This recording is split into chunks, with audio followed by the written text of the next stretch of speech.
Hi there, welcome back to Apatros Review. In this episode, Critters 2, also known as Critters 2 The Main Course, a 1988 science fiction horror comedy from Mig Garris, second film in the Critters series. Hi there, welcome back to Apatros Review. I'm your host, Mila Sipka, and join me as I take you on a ride through the wild world of science fiction action horror, all from my personal DVD collection. I have a whole heap of DVDs, a few Blu-rays, videotapes, TV shows, and video games. Now in this episode, we look at the film Critters 2. Just going to show my prop.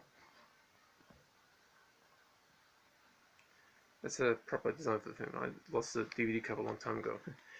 Now, this film was a 1988 sequel to Critters, which was a 1986 cult classic on the video store shelves, and became a bit of a franchise from 1986 up until around 1992. There was another sequel that was made a couple of years ago. I'll cover them all in the future. Now, it was directed by Mick Garris, who did a whole heap of subpar Stephen King adaptations. He also was responsible partly for creating the Masters of Horror TV series. Now, whilst the original Critters was not much of a success in theatrical release, it did make enough money in VHS Afterlife that New Line Cinema decided to mount it as another genre franchise, thinking it would become a staff play in the same sense as the Nightmare on Elm Street series, or a cult name like The Hidden.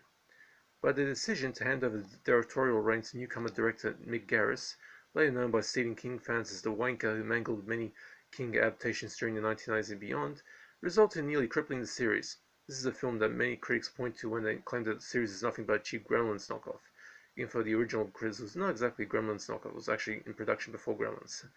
Now, 2 years after supposedly destroying the Krites, as Manning furballs, the intergalactic bounty hunters Ugg and Lee, along with apprentice Charlie McFadden, are told that a G-sweep of the planet Earth has revealed residual Krite life on it. They are then ordered to return to Earth and destroy the pests once for all. Meanwhile, in the town of Grover's Bend, Bradley Brown returns to the town to visit his grandmother for Easter vacation. Bradley has a bad reputation in the town due to the stories of what happened at his family's old farm 2 years before, and he is not well liked amongst the community. At his old farm, the Krite eggs are found by the local punk and antiques collector who later tricks the church into buying them as European Easter eggs. The eggs then hatch, getting into the sheriff's Easter Bunny suit and munching him to death, something that became a minor in-joke in Critters 3. You could say that the Easter Bunny death was probably the time when the Critters series nuked the fridge. After landing, the hunters promptly started blasting the creatures apart with the bad-looking blasters until the Krites wise up and kill Lee, who has decided to disguise itself as a Playboy centerfold in an ambush. Ugg is racked with agony at Lee's death, and Charlie must do what they couldn't do 2 years before and actually destroy the Krites. In the climax, the Krites, having survived an explosive trap busted by the humans, form a massive critter ball that rolls towards the church, but Charlie flies the spaceship into the ball, blowing it up, but not before ejecting to safety. Ugg, who changes his looks to honor his human apprentice, is whisked away by another spaceship, and Charlie becomes the town's new sheriff. Now, Critters 2 is, like the original, aimed primarily for children, although the added gore and bit of nudity kind of defeats the purpose of this aim. But Garris has a bad habit of using lowest common denominator tactics for the jokes.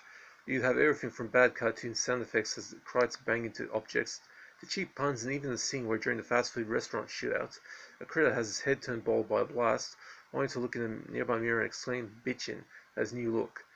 The scene where Lee takes on the form of a Playboy centerfold, complete with a staple out of midriff, is amusing, but a later transformation to resemble the appearance of the fast food joint's geeky spectacled manager is just plain wrong.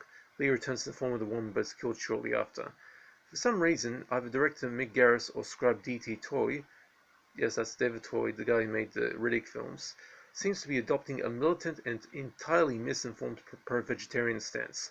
Bradley Brown's grandmother, for example, claims to the children at the daycare that humans are herbivores and have long guts which are not suitable for meat. Well, excuse me, Granny, but humans are omnivores. We are meant to eat both plants and meat. I don't buy this vegan crap. The shape of our teeth reflects this. Herbivore animals have consistently flat teeth and are meant to chew plants, while carnivores all have sharp dagger-like teeth to latch onto prey and tear meat off them. We humans have a mixture of both. That means we're omnivores. Humans have both types of teeth.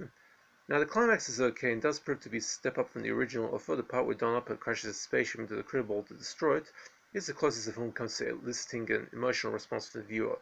Although Opper's character is actually the real hero of the film, not Scott Grimes, the young protagonist, so this is the wrong step to take. Thankfully, Garrus throws in a double twist where the first Ugg takes on Charlie's form as an act of honor, and then having the real Charlie appear the next day, a parachute hanging from his back. The weakest entry in the Critters series so far, Critters 2 is so flatly directed, and the LCD humor crowd ends up being a pretty big disappointment. Now for the gore. Some slight cartoony gore with bloody makeup, severed arm, and human devoured to the skeleton. As for nudity, Lee's female centerfold form, played by Roxanne Kernahan, was a bit of one of those actresses who starred in 80s films. I mean, pretty look at, but not much in the head. She pretty much shows breasts and butt cheeks, kind of briefly. Now, Critters 2 gets a D+, 3 out of 10. It's a mediocre sequel to the cult classic original, but not while a terrible film. It is, however, a disappointing follow-up. All the successive sequels have been better, although other films like Critters 3 also have some weird mix with the children's and adult sort of humor. I'll explain more in the future. Now, like the original film, this was released in Australian DVD twice. First for Roadshow Entertainment, the source of my review copy, and then for Warner Home Video as part of their range of New Line titles. Now, this Roadshow disc has a picture and sound quality that's as solid as the movie itself. Almost. I mean, actually, the film itself is pretty poor, but the picture and sound quality is actually pretty good. Aside from some slight grain in rare occasions and less than the normal shadow detail, both can be attributed to the original film stock. This film doesn't have any real issues to report. There are two soundtracks on the disc, English and Dolby Digital 5.1 and the original stereo track, and both sound pretty clean.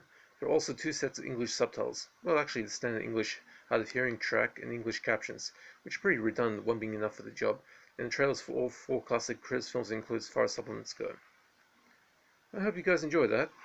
Now, like I said, Critters 2 gets a D+, 3 out of 10. It's pretty mediocre. Now, I don't do requests, but if you want to know if a particular film in my collection, just hit me up in the comments section, I'll answer. I also welcome any some of input.